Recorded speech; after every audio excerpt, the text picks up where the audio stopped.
E aí, vamos lá? Então, eu quero falar sobre ação civil pública. Na verdade, é uma peça fácil, tá? Fácil pelo fato de que você já aprendeu ação popular. Na verdade, nenhuma peça é difícil, mas assim, ela não vai gerar grandes novidades para a gente. Por quê? A ação civil pública, só para você entender antes da gente conversar um pouquinho sobre a estrutura, ela está regulamentada na Lei 7347, de 85. E ela tem como intuito a mesma ideia que a ação popular tem, né? A proteção ao interesse da coletividade. Então, essa ação civil pública, ela é proposta com o interesse de proteger a coletividade, a sociedade como um todo. A propositura da ação civil pública não se dá com a intenção de proteger o interesse egoístico, né? Eu não estou propondo uma ação com a intenção de satisfazer os meus interesses. Não. Essa ação civil pública é proposta para satisfazer o interesse da coletividade, para anular um ato que seja lesivo ao interesse de toda a coletividade. Então, esses atos lesivos ao interesse público, que prejudicam o interesse público como um todo, eles ficam sujeitos a essa propositura de ação civil pública.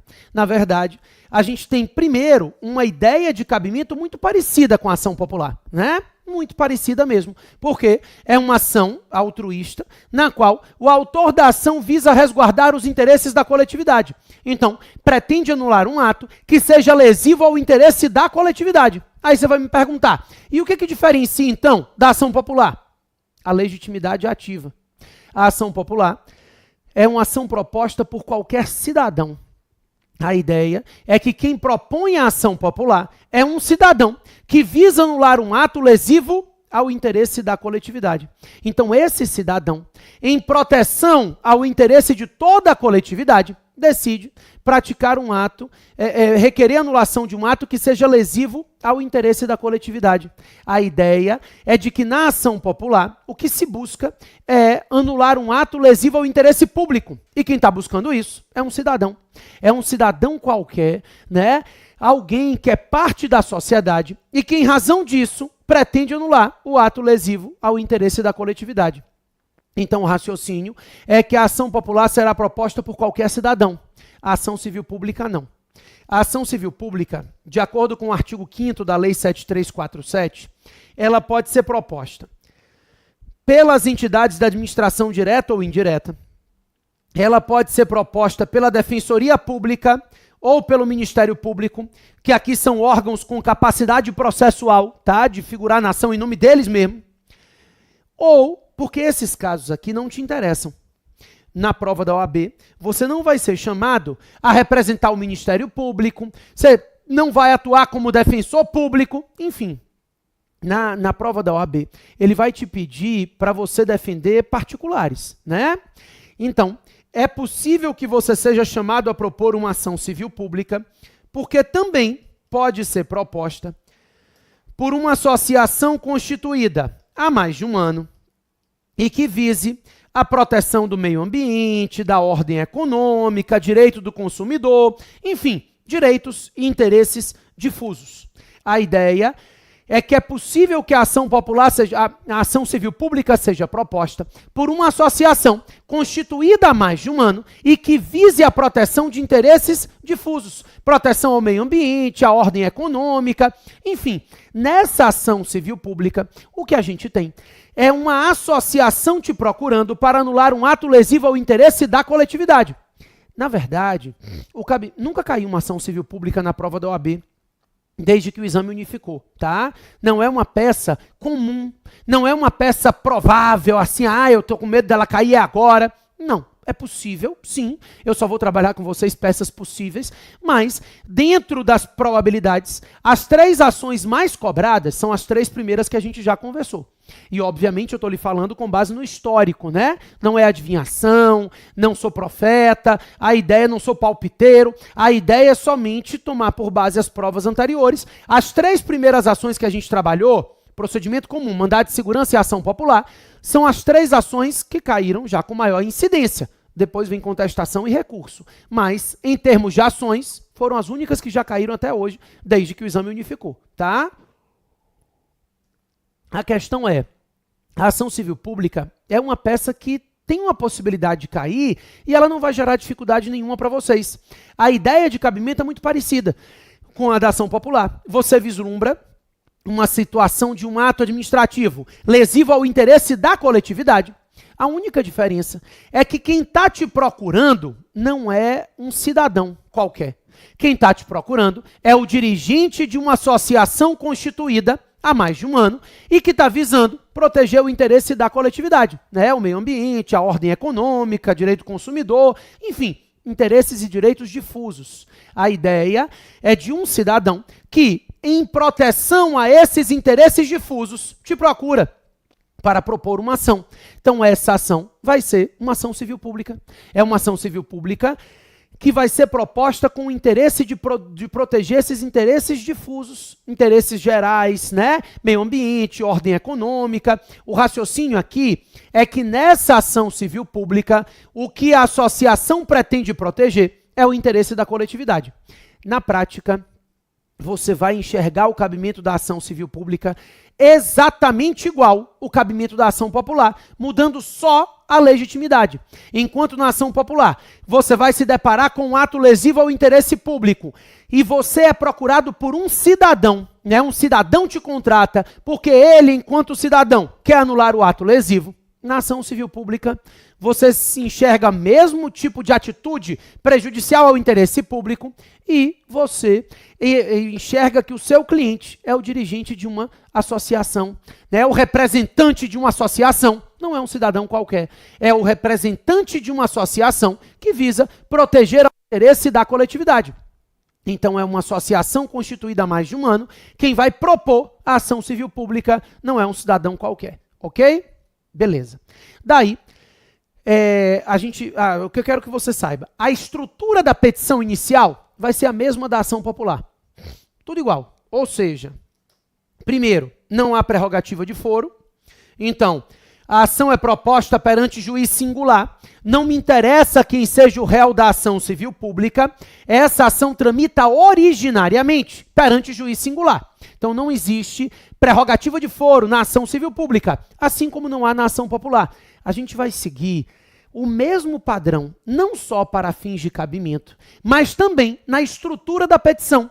A estrutura da petição inicial dessa ação civil pública vai seguir o mesmo padrão da estrutura de petição inicial de uma ação popular, tá? Mesmo padrão. Então, você primeiro vai dizer que a competência é sempre de juiz singular, juiz federal, estadual, mas sempre juiz singular.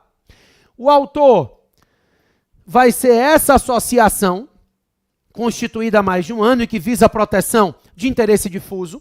Pessoal, repito que você não vai ser chamado a defender entidades da administração, Ministério Público, Defensoria. Então, o autor vai ser essa associação e você está representando ela. Os réus, os mesmos da ação popular, o agente público que praticou o ato lesivo, a entidade pública a qual esse agente está vinculado e o particular beneficiário do ato. Claro que da mesma forma que na ação popular, se a entidade pública quiser e entender que atende ao interesse público, ela pode figurar ao lado do autor. Ela pode sair do polo passivo da ação e optar por figurar ao lado do autor, tá? Mas o fato é que eles são os três réus da ação, assim como na ação popular.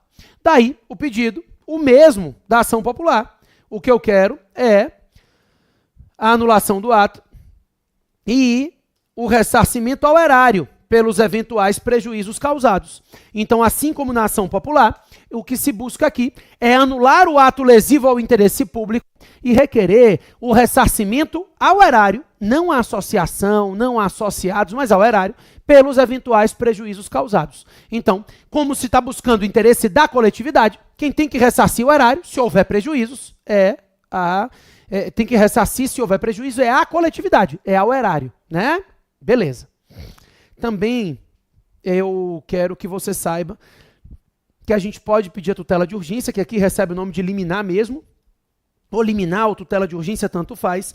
A gente vai basear ela no artigo 12 da Lei 7347, que trata dessa liminar em ação popular, tá?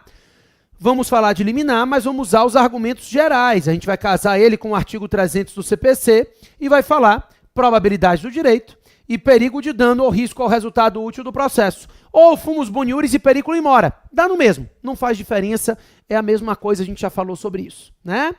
Então, na ação popular, a gente vai grifar pouquíssima coisa da lei de ação popular.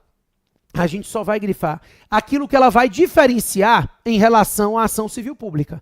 A gente pode botar aí o marcadorzinho, né, na Lei 7347, mas a princípio seguem as mesmas regras da ação popular. Ou seja, a gente grifa na ação civil pública aquilo que não couber lá da ação popular, mas o resto é igual. Então a gente vai seguir na ação civil pública os mesmos artigos que a gente já grifou na ação popular. A Lei 4717, a possibilidade de intimação do Ministério Público, requisição de documentos, tudo que a gente grifou lá. A competência do juiz de direito, né, juiz singular, os réus, não muda nada. O que a gente vai grifar? Só para a gente saber de diferença.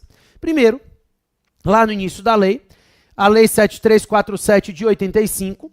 Então, 5 pedidos, né? São os mesmos 5 pedidos da ação popular, que a gente sabe que são aqueles 4 pedidos básicos da ação de procedimento comum: citação do réu, pedido, prova e ônus da sucumbência, custas honorários.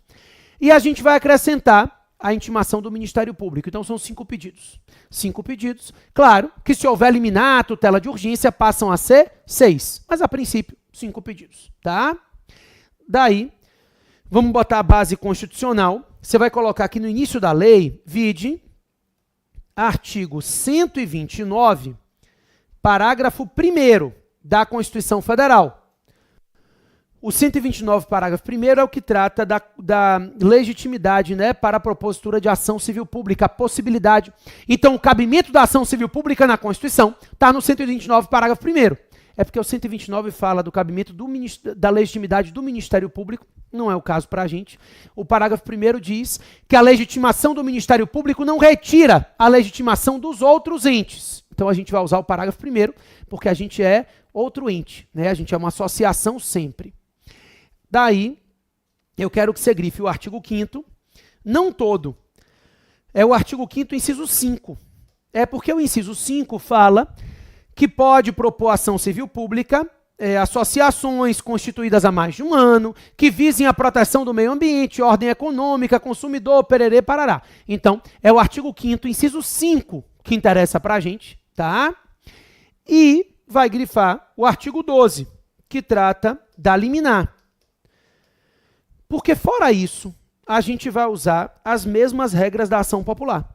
Então, na ação civil pública, a gente só vai se preocupar com a peculiaridade do cabimento. Também falar do artigo 5º, inciso 5, porque a gente vai justificar a legitimidade ativa. Vamos falar, né, que é legítima associação. E o artigo 12, que trata da liminar. São os 3 pontos que interessam para a gente de novidade. O resto, a gente vai usar para a petição inicial da ação civil pública a mesma estrutura que a gente usou para a petição inicial da ação popular, tá? Então, você grifou na Lei 7347 esses 3 dispositivos. Na verdade, não foram 3, você fez uma remissão e grifou 2 dispositivos, o 5º, inciso 5 e o 12. E todo o resto da petição inicial da ação civil pública vai seguir a mesma estrutura da ação popular, sem tirar e nem pôr. É a mesma coisa. A gente vai seguir a mesma estrutura da ação popular. Vamos botar o mesmo padrão que a gente já está acostumado na ação popular, a gente vai colocar também na ação civil pública. Ok? Ótimo. Com isso aqui entendido, a gente pode começar a treinar. Porque quando a gente treina, a gente vai aprendendo as peças efetivamente. Então, você já grifou aí a Lei 7347, colocou o marcador e vamos treinar juntos. Eu tenho uma peça aqui, é a questão 8. Ela foi uma prova de OAB anterior, só que na época ela foi uma ação popular. Eu adaptei para transformar ela numa ação civil pública, tá? Então, essa questão 8... não me lembro qual foi o exame, já tem alguns exames aí atrás. Na época, ela foi uma ação popular. E aí, a gente vai transformar em ação civil pública só para a gente treinar de uma vez uma ação civil pública. E você vai ver que, aí, tanto que eu transformei, eu só fiz mudar quem te procurou, a legitimidade ativa. Fora isso, a estrutura do caso concreto é a mesma estrutura da questão da prova, que foi uma ação popular. Porque não vai mudar nada. Muda mesmo o cabimento, né? A legitimidade ativa para a propositura, que faz com que você opte pela ação civil pública. Ok? Vamos lá. Questão 8. O município Y, representado pelo prefeito João da Silva, celebrou contrato administrativo com a empresa W, cujo sócio majoritário venha a ser Antônio Precioso, filho da companheira do prefeito, tendo por objeto o fornecimento de material escolar para toda a rede pública municipal de ensino pelo prazo de 60 meses. O contrato foi celebrado sem a realização de prévio procedimento licitatório e apresentou o valor de 5 milhões de reais anuais. José Rico, diretor da Associação J, constituída há mais de um ano, com finalidade de proteção à ordem econômica, inconformado com a contratação que favorece o filho da companheira do prefeito, o procura para, na qualidade de advogado, identificar e minutar a medida judicial que, em nome da associação, conserte isso aqui para mim, em nome da associação, pode ser proposta para questionar o contrato administrativo. Se fosse em nome dele, José Rico, cidadão, seria uma ação popular. Mas ele quer a medida judicial em nome da associação. Propõe a ação cabível. A medida judicial deve conter a argumentação jurídica apropriada e o desenvolvimento dos fundamentos legais da matéria versada no problema, tá? Então, trata-se de uma ação civil pública. Como eu te falei, na prova da OAB, José Rico era um cidadão e queria propor ação em nome dele, cidadão, para anular esse contrato. Mesma coisa. A diferença é que agora José Rico não é um cidadão que quer propor uma ação em nome dele, enquanto cidadão. José Rico é diretor de uma associação privada que existe há mais de um ano e que visa a proteção da ordem econômica. E aí, José Rico quer, em nome da associação, propor uma ação para anular esse contrato. Contrato viciado. E a gente já vai discutir os vícios aqui. Bacana?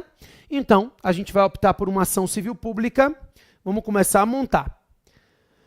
O autor da ação é a associação.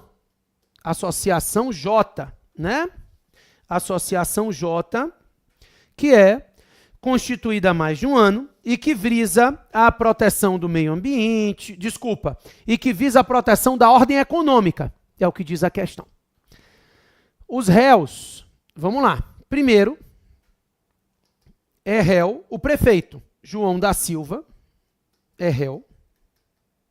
Também o município Y, e a empresa W. Pessoal, na época, eu até defendi que também seria réu Antônio Precioso. Porque, o contrato foi celebrado com a empresa W, cujo sócio majoritário é Antônio Precioso, filho da companheira do prefeito. Então, no meu entendimento, Antônio Precioso também é réu dessa ação, na época era ação popular, dessa ação civil pública. A banca considerou que Antônio Precioso tinha um benefício indireto. Na verdade, o benefício era a empresa W, então como ele era um beneficiário indireto, não colocaram ele como réu da ação. Não tem problema. Na dúvida, pode colocar, tá? A gente não vai colocar aqui, não, a gente vai seguir o espelho da banca, então a gente vai ter 3 réus. Quem colocou 4 réus não perdeu nada, nem um décimo. Claro que não ganhou, porque não havia pontuação para Antônio Precioso como réu, mas também não perde. Então, na dúvida, se aquele sujeito é beneficiário ou não, se deve incluir ele ou não como réu, pode incluir. Na dúvida, você pode incluir, porque não vai perder ponto. Não vai pontuar, porque não tem nada no espelho para pontuar, mas também não vai perder ponto, não tem problema nenhum. Bacana? Então, vamos lá. O autor é a Associação J, os réus, João da Silva, município Y, empresa W. Quem colocou Antônio Precioso como réu também não tem problema, repito, né? Daí, a competência da Justiça estadual. Não me interessa se ele é prefeito da capital ou não, se o município Y é capital ou não, porque aqui não se aplica o GPS, né? A gente viu lá o GPS quando se tratou de mandado de segurança em ação civil pública e em ação popular, nos dois casos, a gente não aplica as regras de prerrogativa de foro. Tanto na ação popular quanto na ação civil pública, não se admite foro privilegiado. Então, a ação tramita perante juiz singular. No caso aqui, juiz estadual, porque o réu é um município. Só seria juiz federal nas hipóteses do artigo 109, inciso 1 da Constituição, né? Daí, a gente vai colocar o pedido. Vamos fazer o seguinte, eu vou fazer um pedido liminar. Na minha concepção, nem tem urgência aqui. Inclusive, a banca também não pontuou. Mas como é a primeira ação civil pública que a gente está fazendo, a gente vai fazer o pedido liminar para a suspensão do contrato.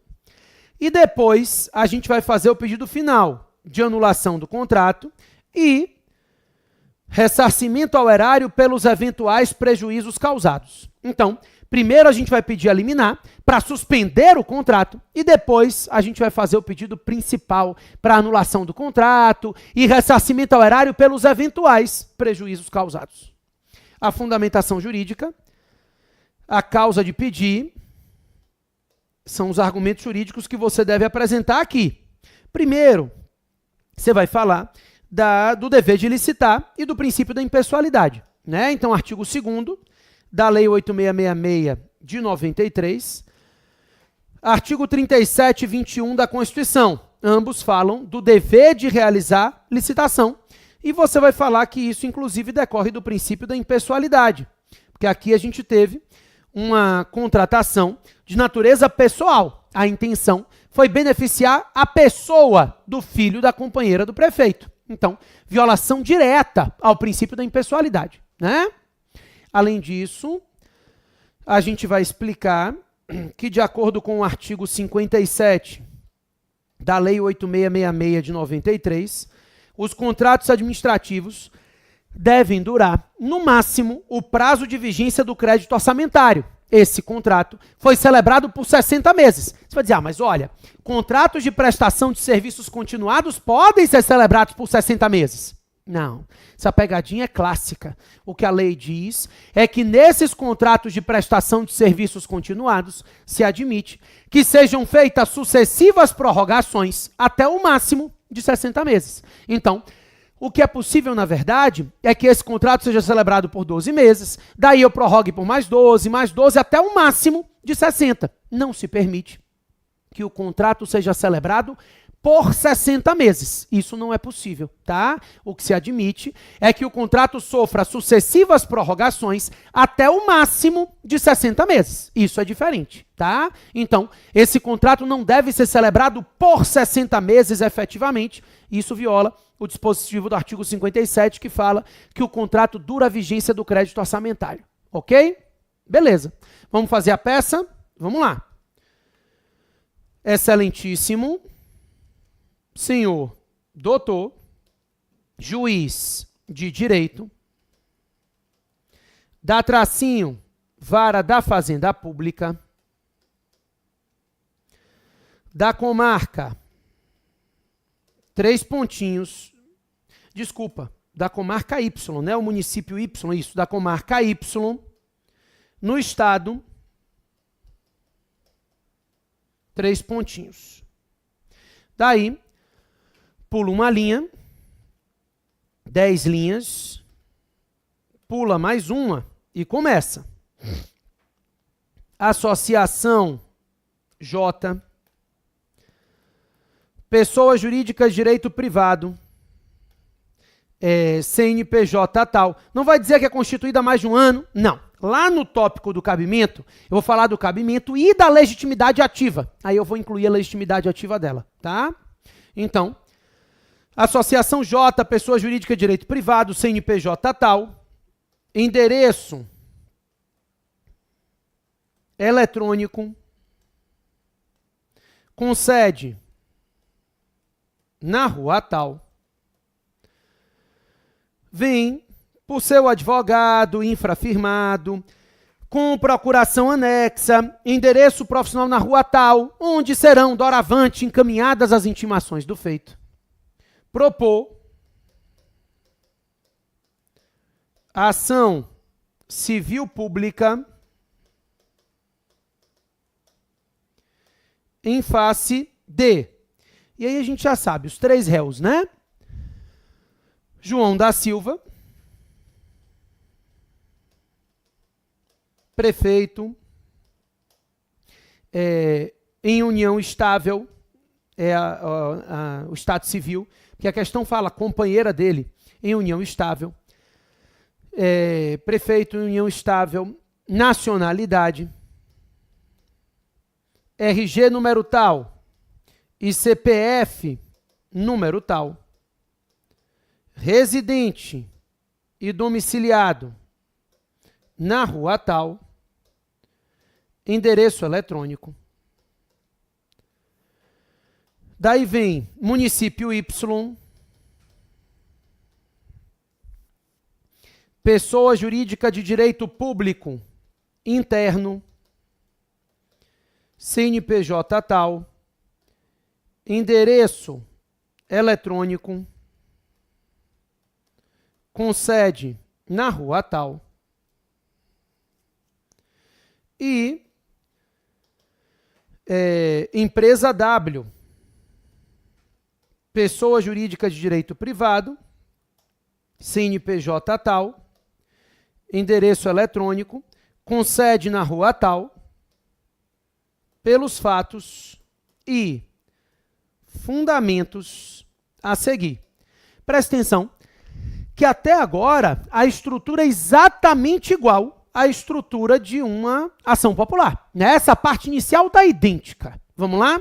Ficou: excelentíssimo senhor doutor juiz de direito da Tracinho Vara da Fazenda Pública da Comarca Y no estado 3 pontinhos. Pulei uma linha, 10 linhas, pulei mais uma. Associação J, pessoa jurídica de direito privado, CNPJ tal, endereço eletrônico com sede na rua tal. Vem, por seu advogado, infrafirmado, pererê parará, propor ação civil pública em face de... Aí vem, João da Silva, prefeito em união estável, nacionalidade, RG, CPF e tudo mais. Município Y, qualifiquei. Empresa W, qualifiquei.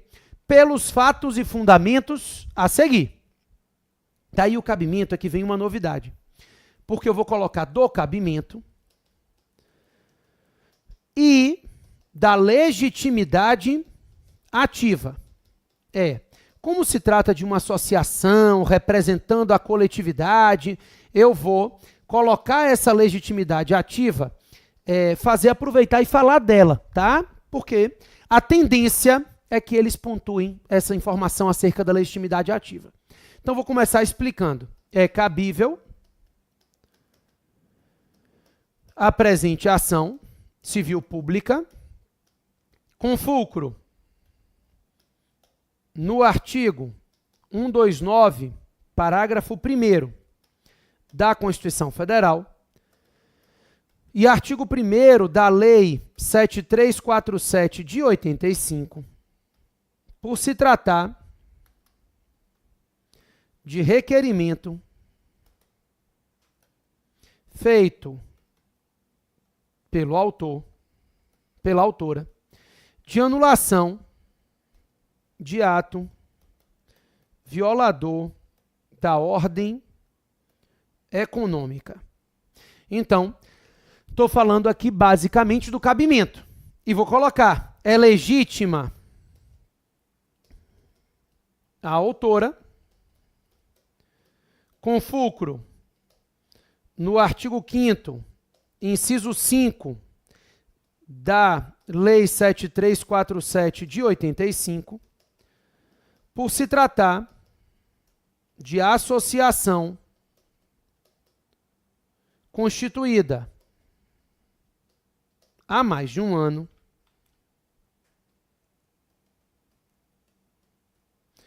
para a proteção da ordem econômica, né?